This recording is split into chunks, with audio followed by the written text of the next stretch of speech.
Atos capítulo 8, do 26 até o versículo 36, não, até o 40, vai falar da história de Filipe, quando ele encontra lá com o etíope, o eunuco etíope.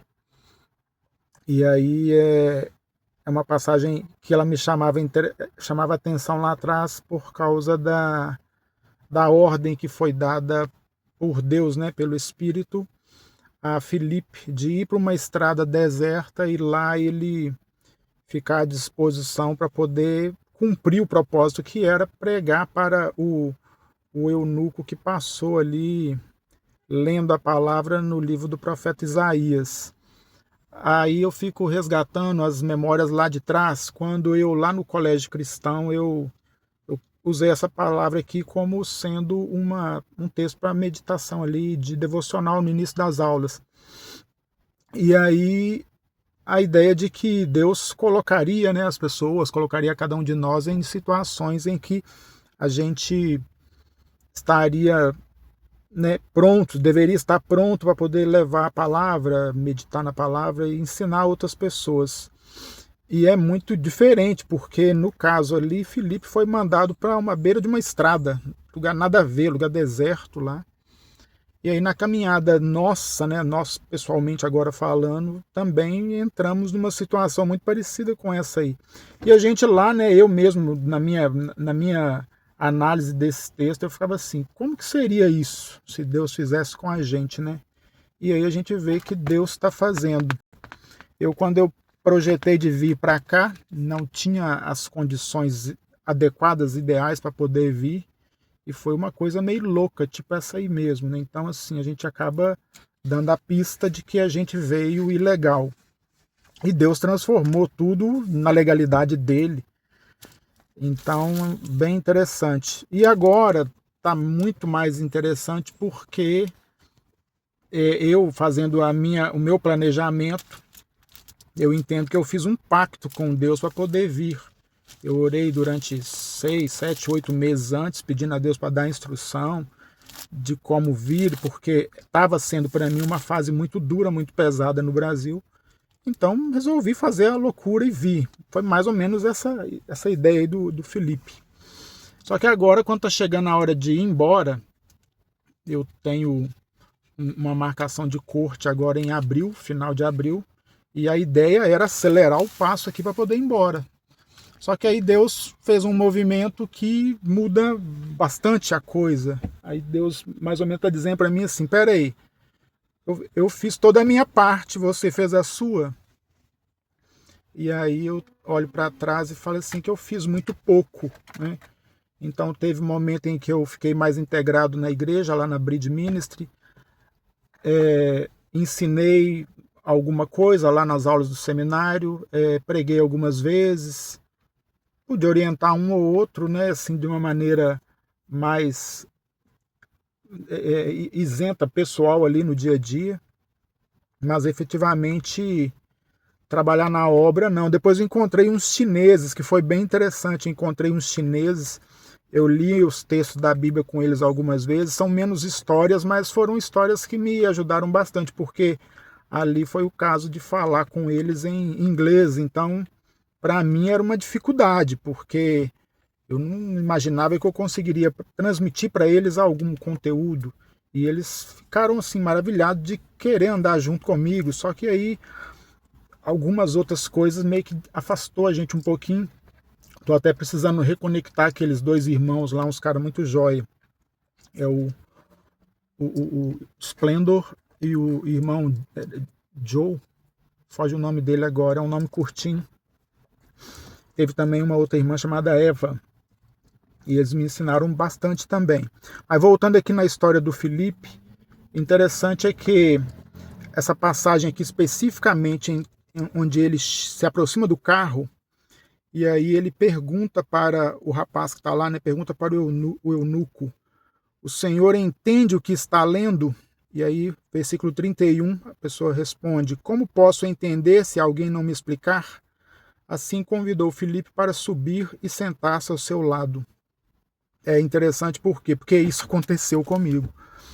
Eu peguei um determinado passageiro muito simples, muito pobre, aqueles, né, que você vê na rua assim, você pensa, poxa, muitas vezes a pessoa talvez imagine, não vou nem conversar com esse cara. Mas era o meu passageiro. Ele entrou no carro com 2 marmitas de comida. Aí ele falou assim: uma é minha e a outra é sua, pode comer. Comida, ele, clean food, comida limpa. Eu falei: beleza, pode deixar aí. Depois eu ia conferir e tudo mais. Mas assim, comia a comida, foi boa e tudo mais. Mas a conversa com ele começou assim e fluiu. E ele mesmo me perguntou alguma coisa a respeito da Bíblia. E aí eu gosto bastante do livro do profeta Isaías, me ensina muito. E aí eu falei para ele perguntou o que ele leria que seria bom para ele poder aprender. Eu estava numa pegada de estar muito focado em estudar Isaías 61. Então eu falei para ele: lê Isaías. Aí ele foi já direto lá no computador, não, né, no celular dele, pesquisou a respeito. E aí ele falou assim: ó, mas aqui está falando que Isaías é muito difícil. Como é que eu vou entender se ninguém me explicar? Na hora acendeu esse alerta aí, né?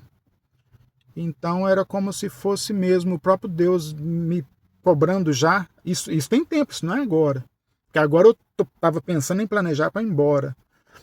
E ele vai e me faz essa pergunta lá atrás. Ou seja, você está indo embora e está ensinando praticamente, né, nem 10% do trabalho que você deveria fazer, você começou a fazer. E isso agora, nessa fase, ficou muito mais latente, essa cobrança. E aí eu fiquei naquela dúvida: qual igreja que eu procuro, a quem que eu me vinculo. Pensei em voltar lá para os chineses e tudo mais, mas assim, estou meio tímido com a questão do inglês. E aí Deus me volta em outro texto que vai me trazer essa ideia aí. Lá atrás, na adolescência ainda, juventude ali, Deus já tinha me mostrado Jeremias capítulo 1. Aí fala do chamado de Jeremias. E quando eu vou olhar ali aquele chamado, ele vai de novo bater justamente nessas questões. Então, assim, porque lá as desculpas que Jeremias dá a respeito da juventude, né, a pouca idade. Depois ele fala a respeito da coragem, parece, e fala da questão da língua. E é a barreira que eu encontro aqui hoje, a questão da língua. Só que aí, esses dias mesmo, eu estou recebendo muito assim o algoritmo que está me empurrando para fazer isso. O próprio Deus está colocando dessa maneira. E aí, quando eu chego numa igreja de língua inglesa, eu fico nessa angústia, porque como que eu vou fazer? E aí, ouvindo a música que eu gosto bastante, Carvalhos de Justiça, do grupo Hagios, ela tem muito a ver com o contexto aqui de Oakland. Depois eu vou falar dessa música, dessa letra e do texto da Bíblia que me martela aqui a cabeça já há muitos anos. Depois eu vou falar disso para vocês terem ideia. Então eu acabei pegando essa letra, né, a música em si, colocando lá para tocar, e aí achando lá nas configurações do próprio YouTube, tem lá como colocar a legenda traduzida. E aí quando eu vejo agora no algoritmo, parece que do Facebook tem, parece que do Instagram também tem, a questão da linguagem aparecer lá. E muitas vezes tem aparecido para mim de maneira até mesmo automática. Eu nem selecionei nada lá e aparece automático. Ou a legenda, ou a própria tradução. O personagem lá aparece com os lábios movimentando como se estivesse falando em português. Então, se a barreira da língua era uma dificuldade para poder pregar no púlpito lá, certamente é, né? Vou ter que aprender. Mas quando fala a respeito da questão do vídeo, até a coragem está partindo para eu poder fazer isso aqui mais vezes, é derivado disso aí. Então é isso, sabe? A gente. Aqui não é nem para comentar a respeito do texto, o texto é um texto conhecido. O eunuco vai pedir, né, para ser batizado ali logo depois de entender o texto, entender o ministério de Jesus ali, do que está sendo mostrado em Isaías 53, que é a referência que o texto faz. Então, assim, aí ele pergunta o que impede de eu ser batizado. E se nessa época, né, o início do trabalho dos caras estava já com com essa urgência, né? O eunuco ele teve essa urgência de aprender, e de se batizar e de se converter, quanto mais para hoje, né? Que os tempos estão abreviados. Então puxa para a gente um alerta, para a gente, né? Eu pessoalmente, vigiar a respeito do dom, da incumbência, do pedido que eu mesmo lá atrás fiz para Deus. Senhor, eu não quero ser tímido em relação a falar da tua palavra. Eu quero que o Senhor me dê coragem, eu quero que o Senhor me dê sabedoria, me dê instrução. E de alguma forma, né, eu que era um garoto muito cheio de insegurança lá atrás, Deus colocou essas habilidades na minha mão, esse amor, esse zelo pela palavra, eu amo a Bíblia. Então acho que é hora de eu parar de retardar, né, esse movimento. Então é como se fosse num pacto que eu faço com Deus. Minha parte com você está andando 100%. E realmente está. Se eu parar para contar para vocês, e eu vou fazer isso, as coisas que Deus fez no cuidado dele comigo nesse tempo aqui, na Bay Area, São Francisco, Oakland e as outras cidades em geral, é coisa para você pensar assim, cara, eu preciso aumentar a minha fé. E eu mesmo também preciso aumentar a minha fé, preciso aumentar a minha responsabilidade de falar mais da palavra. Então, se a princípio um comando, uma história, uma coisa para você apareça meio que diferente demais e ridícula demais ou impossível demais, eu imaginava voltar para fazer a obra no Brasil. Só que aí o que está acontecendo eu estou vendo. Deus está mandando eu fazer aqui e é agora porque já está atrasado. Então aqui é o livro de Atos, iniciando o trabalho, né, dos apóstolos lá, os discípulos, né, os ex-discípulos, agora apóstolos, muitos deles, e outros irmãos ali que foram se aproximando para poder fazer a obra lá no início de tudo. E eu tenho uma teoria para mim que nós somos praticamente a última geração que está aí, né, pregando a respeito da volta de Cristo. Então a minha responsabilidade, a responsabilidade de cada um de nós que conhece a palavra, ela aumenta.